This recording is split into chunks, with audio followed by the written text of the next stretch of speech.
Nous avons notre dernier personnage, le roi David, l'homme selon le cœur de Dieu.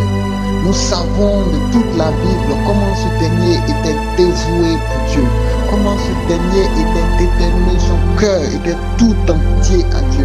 Vous savez, quand tu as un cœur rempli d'amour, débordant pour ton Dieu, tu es capable de faire des folies, tu es capable de faire des sacrifices, tu es capable de formuler des vœux extraordinaires comme David.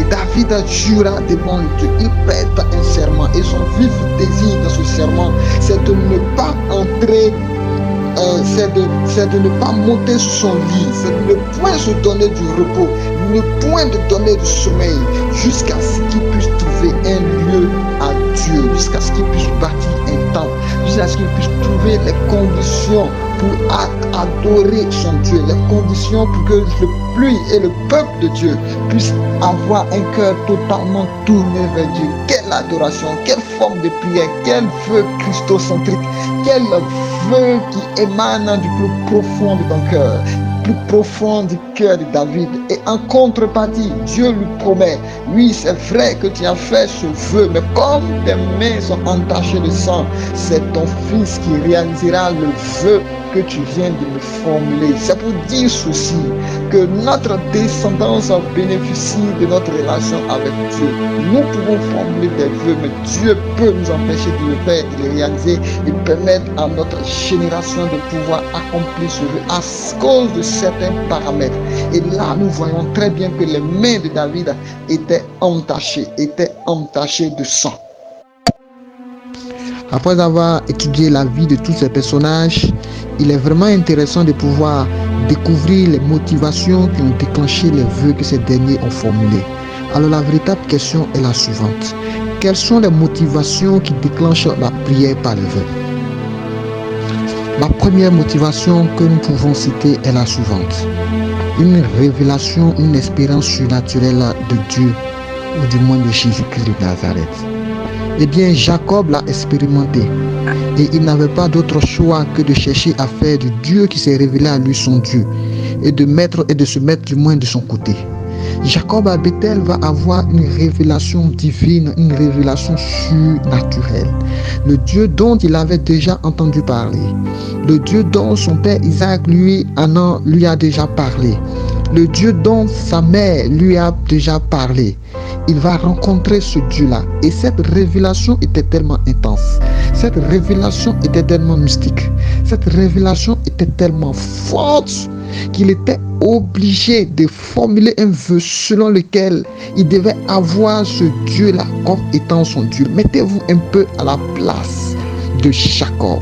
Vous recevez une visitation divine. Jésus-Christ vous apparaît. Et comment allez-vous réagir si ce n'est pas de demander à ce Dieu-là d'être votre Dieu, si ce n'est pas de vous mettre à ses côtés ou bien de son côté? Et Jacob va réagir ainsi. Il dira ceci: si tu me gardes, si tu me protèges, et si tu me donnes à manger et des vêtements, voici le vœu que je formule. La façon de te révéler à moi de façon extraordinaire.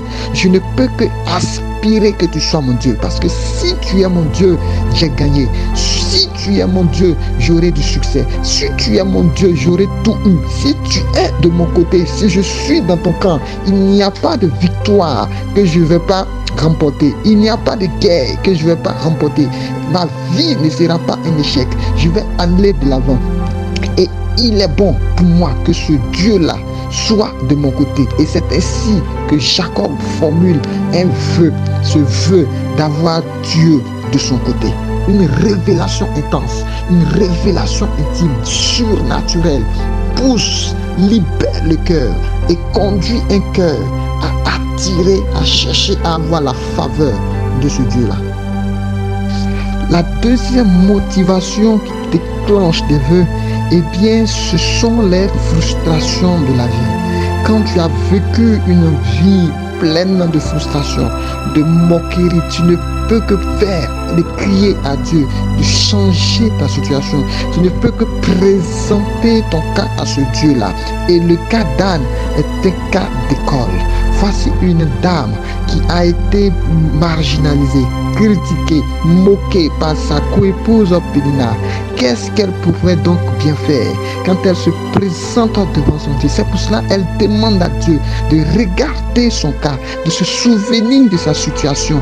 Et maintenant, son cœur va rencontrer Dieu. Regardez un peu les situations de vie que nous vivons, les frustrations.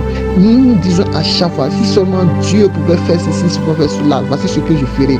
Si seulement cette situation pouvait changer, voici tel engagement je prends dans la maison de Dieu, voici telle chose, voici telle décision, voici tel sacrifice que je vais faire. Les frustrations de la vie est l'un des, si je veux, ou bien est l'une des clés, est l'une des motivations qui pousse un être humain à formuler un vœu.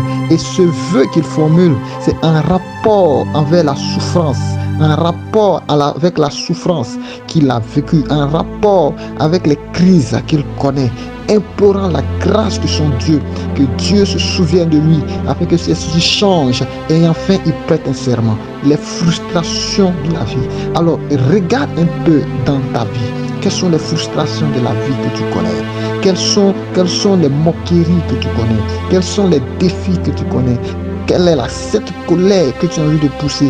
Mais j'ai envie de dire généralement, ce pourquoi on se moque de toi, ce pourquoi on te critique, ce pourquoi on te marginalise, sont en rapport avec le projet du cœur de Dieu par rapport à toi. Voyez-vous, Anne, marginalisée et critiquée parce qu'elle n'avait pas un enfant, Dieu dans sa préscience, Dieu dans sa pensée avait besoin d'un fils qui lui sera entièrement consacré. Voilà pourquoi il faut avoir un discernement assez large. Il faut savoir lire les temps et les saisons et lire le cœur de Dieu par rapport à la situation que nous vivons, par rapport à la situation que tu vis. Le cœur de Dieu, la pensée de Dieu se trouve dans l'épreuve de la vie dans laquelle tu es en train de passer. Si tu as ce discernement et que le vœu que tu formules rencontre le cœur de Dieu, il va sans dire que l'exaucement sera immédiat. La troisième clé que je veux avancer par la grâce de Dieu, c'est avoir un cœur, ou du moins avoir des intérêts pour les intérêts de Dieu. Eh bien, bien-aimé, Dieu est un Dieu d'intérêt. Nous avons un Dieu qui est un Dieu d'intérêt. Il ne partage pas sa gloire. Ce Dieu-là a vu son intérêt pour le peuple d'Israël dans la prière de Anne. Il avait besoin, en effet, d'un homme qui sera mis à part uniquement que pour lui. Parce que quoi? Il ne pouvait plus faire confiance à Élie le prophète. Il ne pouvait plus faire confiance aux deux fils de Élie, aux deux fils de ce dernier-là, à cause de leur mauvaise attitude, à cause de leur mauvais comportement. Et voici Dieu, voyant son intérêt dans le vœu que Anne va formuler, il va déclencher le processus d'exaucement. Nous avons un Dieu d'intérêt. Je le répète, Dieu est un Dieu d'intérêt. Si Dieu ne voit pas son intérêt dans le vœu que tu formules, si ton cœur ne rencontre pas le cœur de Dieu, il va sans dire que Dieu ne va pas avoir son intérêt dans ce que tu seras en train de formuler ou de demander à ce Dieu-là et dans le vœu que tu seras en train de faire. Dieu doit avoir un intérêt particulier. Dieu doit avoir un intérêt particulier en ce que tu le formules comme vœu, parce que lui, il veut que toute la gloire lui revienne. La quatrième clé que je vais mentionner est la suivante: la reconnaissance par rapport à l'œuvre de Dieu dans nos vies. La reconnaissance par rapport à l'œuvre de Dieu dans nos vies.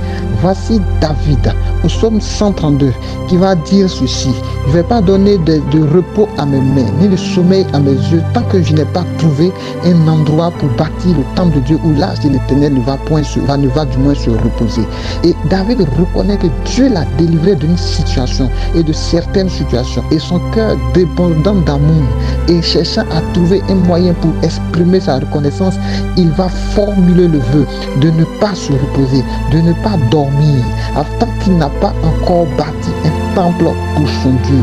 Voyez-vous, lorsque Dieu nous fait du bien, lorsque Dieu se révèle à nous, lorsque Dieu intervient de façon extraordinaire, même quand bien même nous ne l'avons pas sollicité, il est bon de laisser notre cœur couler, il est bon de laisser notre cœur s'exprimer et de formuler un vœu qui va jusqu'à toucher le cœur de Dieu. C'est une relation d'amour, c'est une relation d'amour intense. Quand celui-là même que tu aimes, quand la personne que tu aimes te fait du bien et que ce bien-là te marque, tu prêtes un serment, tu diras: tant que je vivrai, je ferai le bonheur de cette personne.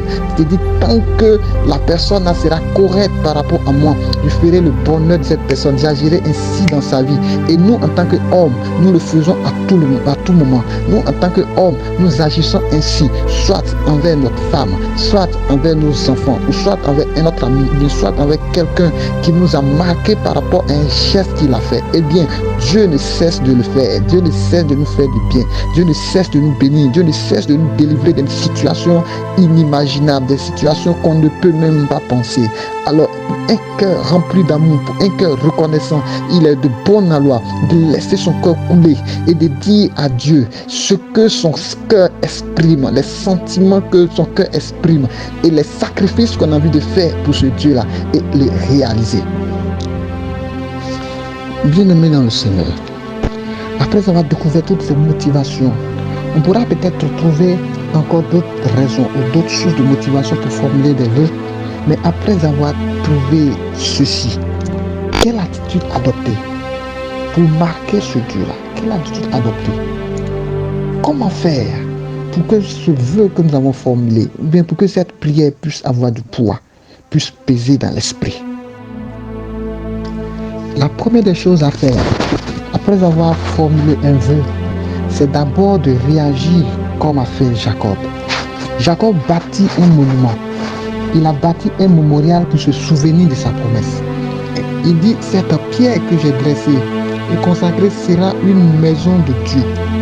Après avoir formulé son vœu, Jacob prend une pierre et il dépose à cet endroit précis. Chaque fois qu'il passerait dans ce coin-là, il se souviendra qu'il a fait une promesse à Dieu. Il se souviendra qu'il a formulé un vœu. Bâtir un mémorial nous permet de nous rappeler du vœu que nous avons formulé. Car il est dit ainsi de faire attention aux paroles qui sortent de notre bouche, de ne pas se précipiter à formuler des vœux, parce que nous sommes condamnés à les réaliser. Eh bien, voyez-vous, quel mémorial, quelle action, quel acte nous pouvons donc poser. Il est bon. Et dans nos traditions africaines, les gens le font. Les gens vont devant les eaux, devant certaines divinités qui ne sont pas dignes d'être appelées divinités et formulent des vœux et font des offrandes et posent des actions pour que le Dieu là puisse avoir cela en souvenir également afin d'intervenir dans leur vie. C'est également pareil pour nous. C'est également pareil pour nous, enfants de Dieu.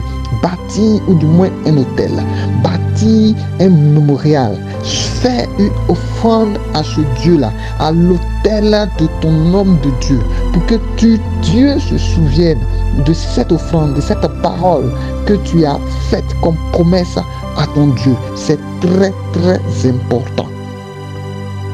Quand on fait un vœu à son Dieu, alors la première réaction, c'est de réaliser ce vœu, c'est d'accomplir la parole qui est sortie de nos bouches. Car c'est un serment que nous avons fait. Il est dit qu'un homme n'a de la valeur que par sa parole qu'il a donnée. Voilà pourquoi Jephthé offrit quand même un sacrifice humain après avoir vu la main de Dieu. Je tiens déjà à rappeler que Dieu n'a jamais approuvé le sacrifice humain. Mais comme il a dit que la première personne qui allait venir à sa rencontre, il allait pouvoir sacrifier cette personne-là, il était obligé de le faire. Même si ses intentions étaient mauvaises, je le sais et je crois que dans l'intention de Jephthé, il devait sacrifier, bien voulait sacrifier un des princes, un des chefs d'Israël, qui allait venir à sa rencontre pour le féliciter. Eh bien, qui devait venir le féliciter? Après avoir fait la guerre, après avoir du moins battu du moins l'ennemi, qui devait venir à sa rencontre? Si c'était d'abord les premières autorités d'Israël pour venir le rencontrer en chemin le féliciter, mais ce n'était pas le cas. Dieu, connaissant son cœur, va déjouer son plan et amener sa fille à sa rencontre. C'est extraordinaire. Il était obligé d'accomplir la parole qui était sortie de sa bouche. Ce n'est pas un cas à suivre. C'est pour cela qu'il faut faire attention aux paroles qui sortent de nos bouches quand nous sommes au devant de Dieu, parce que Dieu est un Dieu de justice.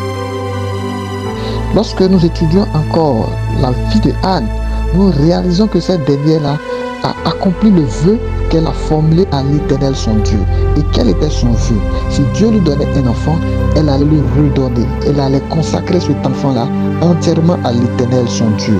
Et voici, après avoir sévré Samuel, elle vient comme en pompe avec son mari au devant de Élie pour venir consacrer Samuel à l'Éternel, son Dieu. Et elle ne vient pas les mains vides, elle vient avec une très grosse offrande.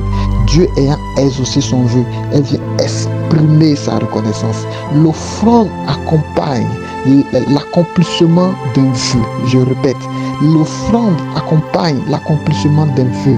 Et ceci donne mandat aux entités, ceci donne mandat aux anges. J'allais même dire, ceci donne droit à Dieu également d'ouvrir les portes dans la vie de cette personne et de combler la bénédiction, de combler la vie de cette dernière en bénédiction. Voyez-vous, Anne a eu encore des fils et des filles. Lorsque nous lisons 1 Samuel 2, verset 21, elle a eu encore des fils et des filles. Dieu a encore ajouté, Dieu a remplacé Samuel. Elle a eu 4 fils et 2 filles. Dieu a encore ajouté. Donc quand tu réalises le vœu que tu fais à Dieu, Dieu t'ouvre les portes. Dieu voit en toi un cœur reconnaissant et il te donne au-delà de toute mesure, au-delà de ce que tu n'avais même pas pensé. Et voici maintenant Anne qui est restaurée, qui certainement n'était pas choyée, qui n'était pas aimée à sa juste valeur. Voici maintenant elle est aimée. C'est celle-là même qui va avoir des enfants encore en plus grand nombre.